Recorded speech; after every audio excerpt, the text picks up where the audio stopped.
Hello everyone, my name is Adrian and today I'll be going over the product rule, which is the formula for integrating by parts. So what is integration by parts? Integration by parts is simply a method to finding integrals, right? It is used when two things are multiplied together and you need an antiderivative. It comes directly from the product rule for derivatives. Now, a derivative tells us how fast a function changes. If two functions are multiplied, the derivative of their product would become d by dx of f of x times g of x equals f prime of x times g of x plus f of x times g prime of x. Now here, simply the f prime of x means the derivative of f, and the g prime of x is the derivative of g. Now, once you have your formula, you want to integrate both sides. An integral is a reverse of taking a derivative. It finds a function whose derivative is given a function, also an antiderivative, or it accumulates an area under a curve. When we integrate both sides of the product rule, we usually get the integral of f prime of x g of x plus f of x g prime of x dx equals the integral of d by dx of f of gx of x dx. Now, the right side is an integral of a derivative, which means we can simplify the product rule. And by doing this, we get the integral of d by dx of f of x g of x dx equals f of gx of x plus c, which, if you guys don't know, the c stands for constant. Now we want to rearrange the formula, right? We can do this by moving one term to the other side to isolate the integral you want. And we can do this by writing the integral of f x g prime of x dx equals f of x g of x minus the integral of g of x f prime of x dx. Now, as we can clearly tell, this formula is really complicated. So, usually, to remember this formula more easily, we often use short labels. For instance, u, dv, du, and v.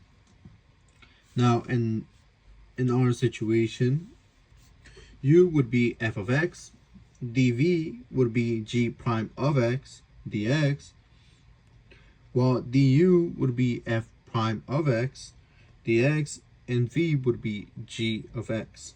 Now that we have all this, we can find our compact formula. And this would be the integral of u dv equals uv minus the integral of v du. Right? Now what this means is that the u is the part you will differentiate to get du. dv is the part you will integrate to get v. The u is the derivative of u times dx, and v is any antiderivative of dv. Now that we know all this, let's take a look at a work example. Now, when taking a look at our example, we know that our objective is to find the antiderivative of x sine x. So what we want to do first is write the integral, which would be the integral of x sine x dx. Now we want to find our u and dv, right? In our case, our u will be x, and our dv will be sine x dx. Now we can calculate this. When we differentiate u, we get d of x, which equals to dx, which is just 1. When we integrate our dv, we get negative cosine x. Now that we have all our short labels, let's plug them all in using our compact formula, which, if you guys don't remember, is the integral of u dv equals uv minus the integral of v du.